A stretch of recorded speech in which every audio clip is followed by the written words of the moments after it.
नमस्कार, आदाब, सत श्री अकाल। मैं हूं प्रमोद आर्यन, आप देख रहे हैं पब्लिक लाइव न्यूज़। आज हमारे साथ नीरज निषाद जी मौजूद हैं, जो कि पिछड़ों अति पिछड़ों के शुभचिंतक हैं और राजनीतिक विश्लेषक एवं गरीबों के चिंतक हैं। अब हम इनसे बात करेंगे नगर निगम निकाय चुनाव की, जिसमें भारतीय जनता पार्टी सबसे ज़्यादा उभरी हुई पार्टी है। कांग्रेस का तो पता नहीं है मुझे, लेकिन बसपा सपा ये बहुत लड़ रही हैं, तो इनसे जानकारी करेंगे इस बार नगर निगम चुनाव में क्या रणनीति रहेगी भारतीय जनता पार्टी की, और भारतीय जनता पार्टी कांग्रेस बसपा ये कैसे लड़ेंगे। नमस्कार नीरज जी, आपका हमारे चैनल पर बहुत बहुत स्वागत है। बहुत बहुत आभार आपका, आपके चैनल पर मुझे बोलने का अवसर दिया। देखिए प्रमोद जी, देश और देश में 2014 से लेकर के 2019 तक एवं 22 तक जो वर्तमान स्थिति भारतीय जनता पार्टी की चल रही है, सिर्फ पिछली सरकारों में जब मौका था कांग्रेस के पास, काफ़ी लंबे समय तक कांग्रेस रही, बिहार हो, यूपी हो, आरजेडी, जेडीयू, सपा और बसपा को मौका मिलता रहा जी। तो कुछ ना कुछ कमियां रही इन क्षेत्रीय दलों की, जो दोबारा ऐसा हश्र इन लोगों का हो गया। बीएसपी की बात कर ली जाए तो पूरे प्रदेश में मात्र एक विधानसभा की सीट मिलती है, वो भी रसड़ा जनपद बलिया में रसड़ा विधानसभा पड़ती है। वहाँ सिर्फ एक विधानसभा की सीट मिलती है। उमा शंकर सिंह वहाँ से मिले, जीते हैं लगातार, वो उनका अपना भी वजूद हो सकता है। और रही बात कि समाजवादी पार्टी की, अगर अति पिछड़ों के नेता माननीय श्री ओम प्रकाश राजभर जी अगर नहीं होते समाजवादी के साथ, तो हमको नहीं लगता कि पूर्वांचल में वो इतनी बड़ी लीड ले पाते हैं या इतनी बड़ी जीत कर पाते हैं। तो कहीं ना कहीं समस्याएं हैं। और रही बात कि नगर निकाय चुनाव में कौन दल जीत रहा है, तो सभी को दिखाई दे रहा है, जनता जब वोट कर रही है भारतीय जनता पार्टी को, जाहिर सी बात है कि नगर निकाय चुनाव में भी भारतीय जनता पार्टी चुनाव जीतेगी। तो जनता किस चीज़ के लिए समर्थन कर रही है भारतीय जनता पार्टी को? भाई, आज के समय में इतना बड़ा महंगाई का मुद्दा है, शिक्षा का मुद्दा है। आज गरीब का बच्चा मतलब अच्छे विद्यालय में नहीं पढ़ सकता, क्योंकि उसके पास इतने धन नहीं है, इतना पैसा नहीं है कि वो अच्छे विद्यालय में पढ़ सके। भाई, लेकिन योगी शिक्षा जी ने प्रणाली, तो ड्रेस, खाना वगैरह, किताबें, ड्रेस सब कुछ कर रहे हैं। भाई शिक्षा प्रणाली, सबसे पहले तो ये आईसीएसई बोर्ड और सीबीएसई बोर्ड के पैटर्न के जो विद्यालय बने हुए हैं, इसके नाम से ये लोग शिक्षा में इस तरीके से शिक्षा का व्यवसाय हो गया है। पहले शिक्षा का स्तर ये था कि भाई गरीब का बच्चा भी पढ़ जाता था, तो शिक्षा का स्तर शिक्षा इतनी महंगी हो गई कि गरीब का बच्चा पढ़ ही नहीं पाएगा। तो कहीं ना कहीं इसको रोकने के लिए सबसे पहले तो शिक्षित होना पड़ेगा। अब शिक्षा इतनी महंगी है, कैसे प्राप्त होगी? कहीं ना कहीं बहुत समस्याएं हैं देश में, प्रदेश में, इसे दूर करना चाहिए। आपको क्या लगता है कि भारतीय जनता पार्टी ही महंगाई बढ़ा रही है? भाई, देश में, प्रदेश में सरकार किसकी? भारतीय जनता पार्टी की है। भाजपा की सरकार है। ये कोई नई बात तो नहीं है।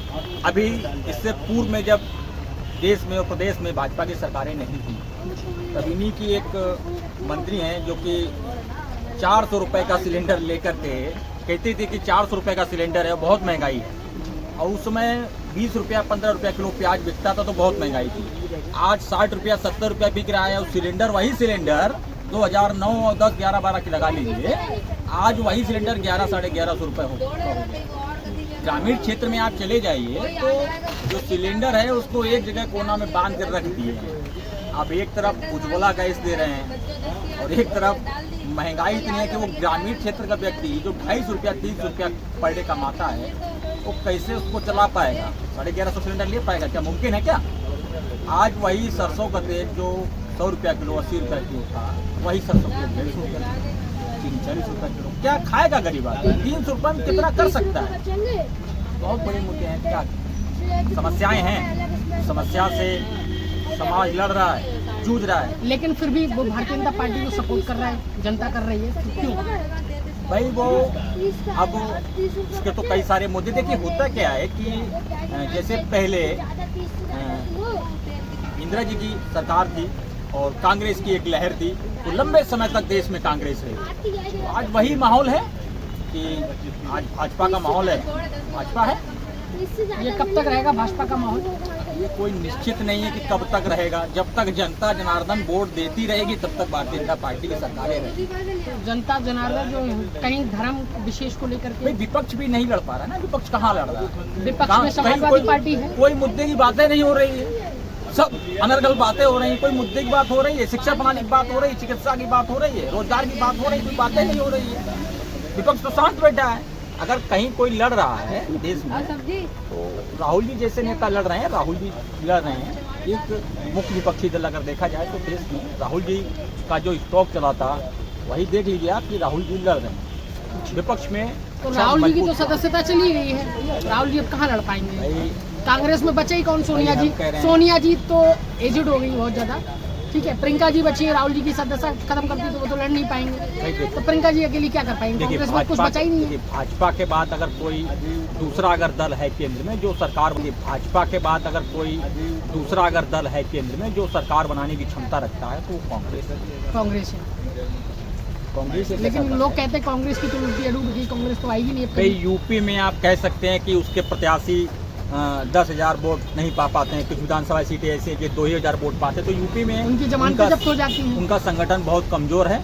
और जिस तरफ प्रियंका जी जिस तरीके से दौरा की हैं, और हमको लगता है कि प्रियंका जी अगर थोड़ा सा यहाँ, क्योंकि नया मतलब युवा जो यूथ है, यूथ प्रियंका जी को कहीं हद तक पसंद कर रहा है। अभी कल 2 दिन पूर्व का ही सर्वे आप देख लीजिए तो उसमें 22% लोगों ने कहा भी है कि प्रियंका जी युवा हैं और युवा चेहरे पर लोग भरोसा भी करते हैं। तो कहीं ना कहीं कांग्रेस को भी अपने एक अच्छे नेताओं को आगे लेके आना चाहिए जिससे कि विपक्ष मजबूत हो। उन्होंने खड़गे जी को राष्ट्रीय अध्यक्ष बना दिया है। ठीक है, दलित नेता हैं खड़गे जी और कांग्रेस में काफ़ी लंबे समय तक काम किए हैं, तो कांग्रेस के राष्ट्रीय अध्यक्ष बनाया गया। जो इस समय बरेली का माहौल है नगर निगम चुनाव का, एक तरफ डॉक्टर उमेश गौतम है, एक तरफ पूर्व महापौर डॉक्टर आयुष तोमर जी हैं जो कि 10 साल लगातार रहे हैं डॉक्टर आयुष तोमर। तो इस बार क्या रहेगा समाजवादी पार्टी और बीजेपी का? कांग्रेस और बसपा प्रत्याशी भी लड़ रहे हैं। बसपा ने मुस्लिम प्रत्याशी उतारा है, कांग्रेस से डॉक्टर केवी त्रिपाठी जी हैं। भाई बसपा वाले प्रत्याशी क्या करेंगे? बसपा वाले प्रत्याशी सपा का वोट काट करके भाजपा वाला चुनाव मजबूती से जीत जाएंगे और क्या करेंगे? अभी कांग्रेस के डॉक्टर केवी त्रिपाठी कह रहे हैं कि हम जीतेंगे। कुछ वोट उनको मिलेगा जो। तो ये वोट किसको कट रहा है? कांग्रेस और बसपा जो प्रत्याशी उतारे हैं मैदान में, ये वोट किसका कट रहा है? भाई वो तो जाहिर सी बात है कि अगर मुस्लिम प्रत्याशी उतरेंगे तो फिर भारतीय जनता पार्टी को उसका फायदा होगा और बाकी जो अन्य दल है उनको नुकसान होगा। जी, तो कहीं ना कहीं आपका मकसद है, आपका कहना है कि सीधा निशाना डॉक्टर उमेश गौतम जी फिर से मेयर बनेंगे। भाई जनता जनार्दन जिसको चुनेगी, जिसको चुनकर भेज रही है, तो जाहिर सी बात है कि भाजपा जीत रही है, भाजपा जीतेगी। जैसे कि यहाँ पर 80 सभासद हैं और सब अपनी अपनी पार्टी के सब ने 80 प्रत्याशी उतारे हैं। तो आपको क्या लगता है सबसे मजबूत प्रत्याशियों में से सबसे ज़्यादा भारतीय जनता पार्टी की प्रत्याशी? हाँ, सबसे ज़्यादा। पिछली बार भी देखिए ऐसा नहीं है कि भाजपा की सरकार 12 में तो नहीं थी, लेकिन 12 में भी भारतीय जनता पार्टी के अधिकतर लोग महापौर का चुनाव जीत गए, पार्षद का चुनाव जीत गए, नगर निकायों में नगर पंचायत के अध्यक्ष हो गए, नगर पालिका के अध्यक्ष हो गए। इससे पहले तो विपक्ष में थी भारतीय जनता पार्टी और फिर भी चुनाव के भी शहरी। इस बार सभासद कितने भारतीय जनता पार्टी के निकल गए जीत करके? भाई 80 सबसे ज़्यादा भाजपा पार्षद का चुनाव जीत गए, नगर निकायों में नगर पंचायत के अध्यक्ष हो गए, नगर पालिका के अध्यक्ष हो गए। इससे पहले तो विपक्ष में थी भारतीय जनता पार्टी और फिर भी चुनाव के भी शहरी। इस बार सभासद कितने भारतीय जनता पार्टी के निकल गए जीत करके? भाई 80 सबसे ज़्यादा भाजपा। समथिंग कुछ तो अनुमान लगा सकते हैं? अब ये मैं यहाँ लोकल का हूँ नहीं जो लोकल की कोई जानकारी है, लेकिन हाँ सबसे ज़्यादा भाजपा। सबसे ज़्यादा। अगर मेयर उमेश गौतम फिर से बनते हैं तो आपको लगता है कि फिर से बहुत ज़्यादा विकास होगा जो उन्होंने किया है अपने समय में? ये तो महापौर जी जाने, ये मुद्दा महापौर जी का है। तो जो चुनाव जीत करके आएंगे वो उनको तय करना होगा ना कि अब क्या विकास करेंगे, जनता को क्या देंगे क्या नहीं देंगे, अपने निगम क्षेत्र में कितना विकास करेंगे, अपनी शहरी आबादी क्षेत्र में कितना विकास करेंगे, तो महापौर भी तो कहीं ना कहीं आप कांग्रेस को थोड़ा बढ़ावा दे रहे हैं कि अगर विपक्ष में कभी आएगी तो कांग्रेस आएगी। देखिए मैं एक चिंतक व्यक्ति हूँ, ना ही मैं कांग्रेस का कोई सक्रिय सदस्य हूँ, ना ही सपा बसपा ना ही भाजपा का कोई सक्रिय सदस्य हूँ। मैं तो जो मुद्दों की बात है उस बात को कर रहा हूँ, ना तो मैं कोई राजनीतिक। तो कांग्रेस को आपको लगता है कांग्रेस ने विकास किया है? भाई लंबे समय तक कांग्रेस रही है तो कहीं ना कहीं मान सकते हैं कि विकास तो हुआ ही है, ऐसा नहीं है कि विकास ना किया हो, विकास किया है। हमारे चैनल के माध्यम से और दर्शकों को क्या कहना चाहेंगे? बहुत बहुत शुभकामनाएं, बहुत बहुत बधाई। देखिए आप जो पब्लिक लाइव न्यूज़ है, यूट्यूब चैनल पर जो लोग चलाते हैं वो लोग सच्चाई दिखाते हैं, और ऐसे चैनलों को ज़्यादा से ज़्यादा लोगों को देखना चाहिए। मैं तो आपके लोगों को, दर्शकों को कहना चाहूँगा कि आप ज़्यादा से ज़्यादा व्यूअर्स बढ़ाएं, ज़्यादा से ज़्यादा चैनल को आपके सब्सक्राइब करें, जिससे कि आप लोग जो है सच दिखाते हैं। और आपके चैनल को बहुत बधाई, अग्रिम शुभकामनाएं एवं बधाई। आप देख रहे हैं प्रमोद आर्यन के साथ पब्लिक लाइव न्यूज़। जय हिंद, जय भारत।